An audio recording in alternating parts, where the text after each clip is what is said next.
Hello everybody, welcome to today's video. This is a Gone Home game review by me. So I wanted to go over some basic points. I have 4 good ones and 4 bad ones, which they aren't the best points, but considering this is me and the type of things I like and dislike about the game, so that's what I'm going to go into on. So with point number 1, you can throw stuff like toilet paper, markers, pens, that kind of stuff. That's actually very enjoyable for me. I was actually playing a game to try to get the toilet paper into the bathtub at one point in time. So yeah, I was just playing to see if I can get it in the bathtub from a distance, which I couldn't do very well because some reason your character cannot throw stuff very far. But on to point 2. There's a story. I do like story-based games and stuff like that, so stories are nice. Even though it's kind of short and whatnot, which I'm going to mention in the bad points, of course, but it does have one, which is a plus for me. So, on to point 3. The environment is sometimes eerie, like sometimes the lights flicker, there's creaks and stuff like that. Even the thunder scares me sometimes, too. So, it gets you in the state of mind like it's kind of like a horror game, even though it's not. So you kind of stand on edge sometimes, so after a while you get used to it, which goes to point number 4.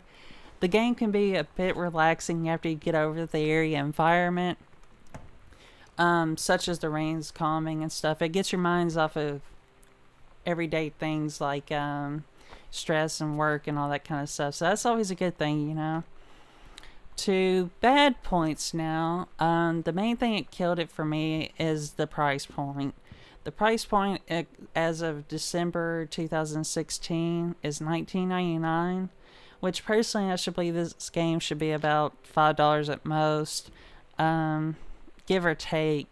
Because I mean, $19 for this type of game is pretty high, because this is kind of like an indie game basically to me. But to point number 2, the story is pretty short. You can actually complete it in about 2 hours if you take your time on it. I would have liked for this type of game, which is actually mentioning back to point number 1 about the price point. If this game was longer, like if it was 10 hours of game content or something, then yeah, $19.99 I could see that. But considering it's only about 2 hours, and I would say $5. But on to point 3, there's not really much replayability since it's mainly story driven, because once you do it, you know these things. I mean, some people can go back there and play a game over and over and over, but I'm not one of those unless there's like alternate choices and stuff like that you can take.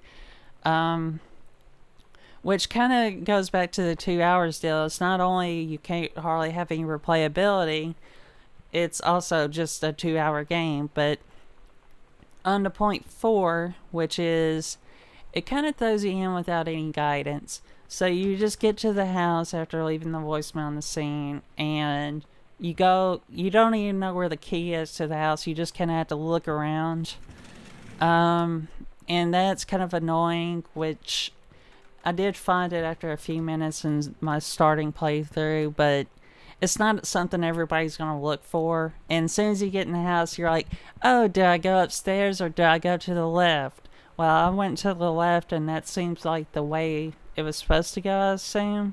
Though, I'm not 100% sure if there is exactly a right way to go or a wrong way to go. But overall, the game's decent. The main thing that kills it for me, though, is the price point. So overall, I would probably give this game a 6 out of 10. If it gets on sale or something, you can always check it out to see about how it goes and all that stuff. I guess I'll leave a link to the Steam page in my description, and along with my playthrough and stuff like that, so you guys can actually see some of the gameplay if you want to decide beforehand. So I just want to thank you guys for coming to watch this video. I appreciate it, and I hope you guys have a good night.